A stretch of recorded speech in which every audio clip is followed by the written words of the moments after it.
That's right. And when I really got that feeling was just like when you're on the delivery table and you want to push, I want to get this over with. You know who you're talking to, right, Jen? Yes.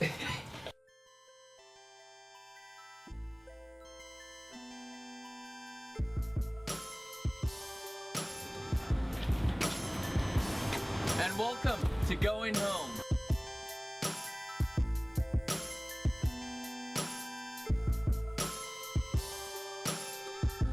I'm Craig Young, and we're going to be looking at people, families, ministries, churches, and seeing where God is moving through His people.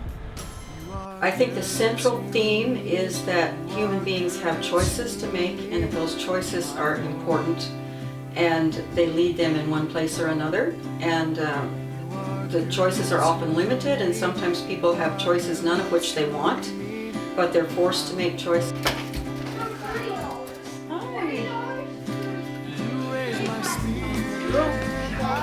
Yeah, I'm on Twitter. I gotta follow you on Twitter. Well, I don't even know what I'm doing. So don't follow me, I don't know where I'm going. But this person that I met, it just seemed like a casual Twitter relationship, and then it just kind of developed.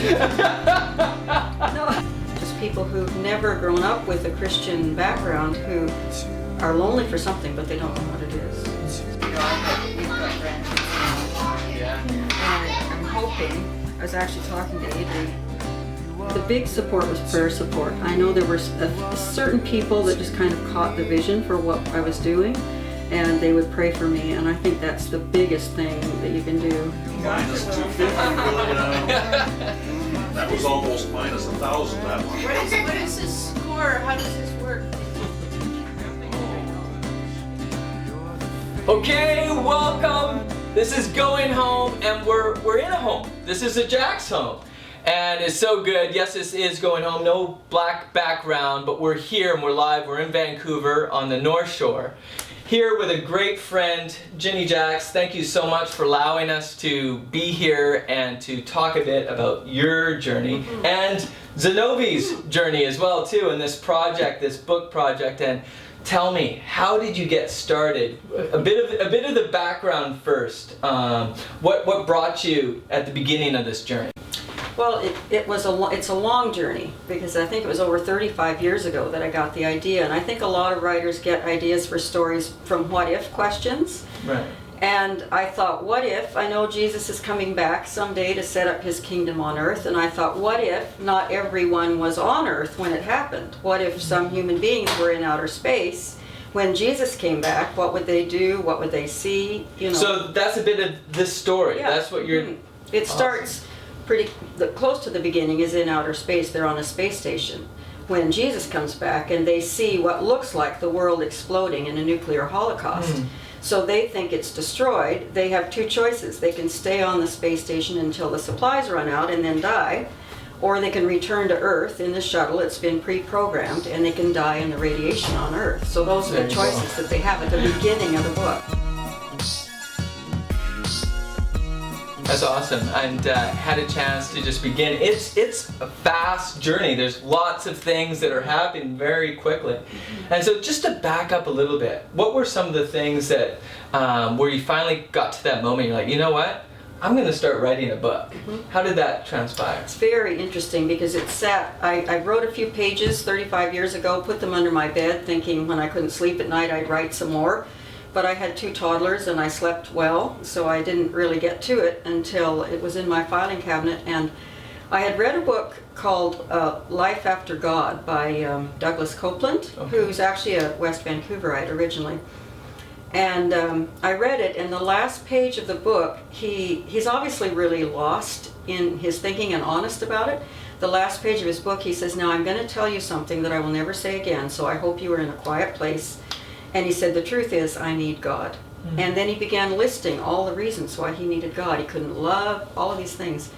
And I read that for the second time one day, and I just started crying. And I cried and cried because I was so sad for him. And he was the one I wrote the book for. I got it out of the filing cabinet and sat down, and I basically didn't, I had a job as well, so I couldn't work full-time, but I didn't quit writing until I had it basically, the rough draft, done. And I was thinking about him while I did it. just people who've never grown up with a Christian background who are lonely for something, but they don't know what it is. Go ahead with the baby. I forget what I was. It's like having a baby. Oh yes. Remember, I know all about babies. That's right. And when I really got that feeling was just like when you're on the delivery table and you want to push, you know, I want to get this over with. You know who you're talking to, right, Jen? Yes. But it was sort of like, it was basically like the Christian life. It's a long obedience in the same direction. And I did it a day at a time. I didn't know when I started that I would ever finish. I just knew I had to write that day, and I had to get so far. And then it kind of snowballed, and your characters take over, and you begin to see their options, and it's kind of like write your own adventure, you know. They decide what choice they're going to make, and then that leads them to something else. Yeah. So the story kind of takes over and makes you do what it tells you to.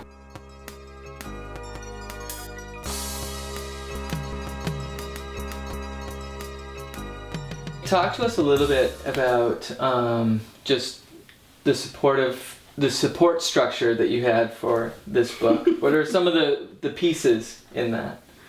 Well, family. I mean, I could not have done this without Dennis because he's the one that makes the money. And I work part-time and get paid part-time. But if I hadn't had that support in a very practical way, I wouldn't have had the time to do this, even over the years. But I think most writers, they do have supportive families, but sometimes all the families notice is that they're eating macaroni and cheese again for the third night in a row, and their mother or their wife is buried away in some room by herself. And but they were supportive, although. Not always. They were my toughest critics. My son-in-law read a portion of the beginning, and he hated Zenobi so much that he was mad at me for not killing him off in the first chapter. He said, you had lots of opportunities to get rid of him, and you didn't do it. I think what's cool is that you're able to actually listen to a bit of this. These are from people that are very close to you, and being able to be open. Oh, you have to be that way if you're going to write, and you really want to hear what people react. Because of what he said, I did some changes to my character. He hasn't reported lately on whether it's worked or not, but you take these comments and you work with them, and you can make things better, because it's very much a work in progress. You work a lot, change a lot over the period of the writing. So.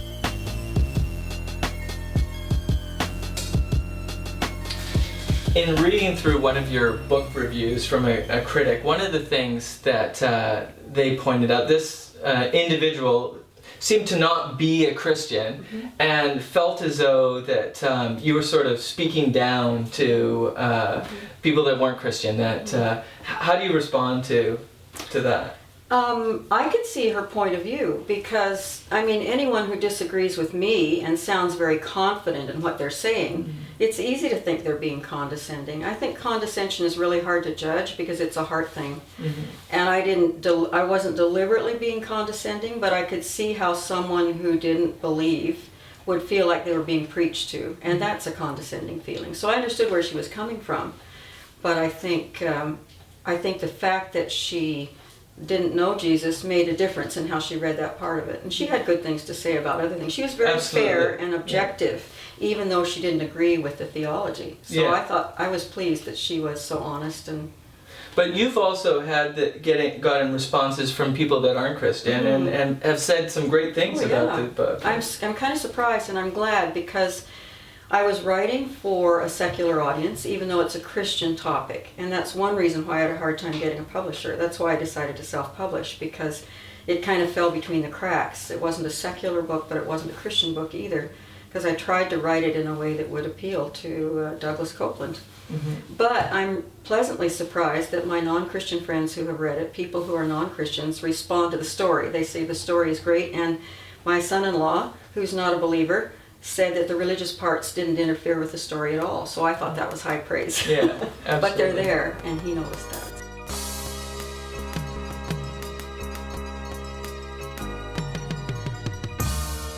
Throughout the story, you catered this book to non-Christians, Christians, and there's a message in there, and it's embedded. If you were just to speak that message clearly, what would it be?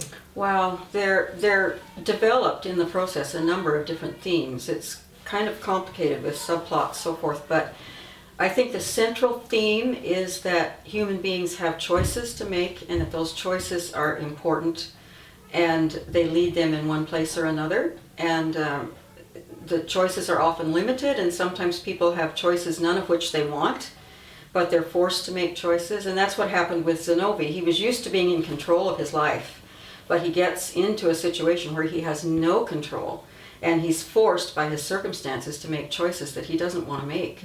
And so I think the theme of choices through the whole thing is important, and that's a universal theme. I mean, Can you relate to that? Oh yeah. Oh yeah, because every day we all can. Right. We're all on a journey. It's Zenobi's journey, and life is a journey, and we make choices every day, some of them unimportant, and some of them turn out to be really major, and lead us on a different path than we would go, the road not traveled, like. So, yeah, no, I think choices would be the main theme, and the significance and the importance of God giving us the freedom to make choices that determine our destiny and affect other people.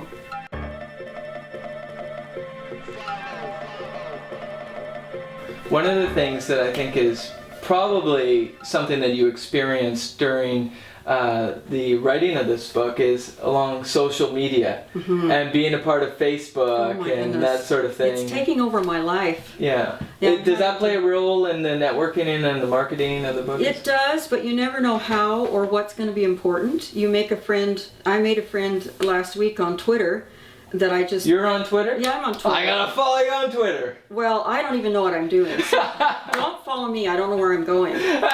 But this person that I met, it just seemed like a casual Twitter relationship, and then it just kind of developed. No. We started tweeting and... No, but we made a connection where I think with social media what happens is you have to make a connection with what they're doing and where they are. You have to get more than just a status line on somebody before it really means anything. And you never know, you follow a bunch of people, and one of them you'll just connect with somehow, and it's this amazing maze of network. Yeah. But I'm deciding I need to get control of it because I've gotten too involved. You can only know so many people, even on Twitter. You know? Yeah, exactly. So it's been a real learning curve for me, I'll tell you. And I think too, one of the things, you never know what's going to happen tomorrow. You know, really every day is just something new. It's a great way of being able to get the gospel out there. Yeah, absolutely. It's very exciting. Yeah. Just like the Christian life.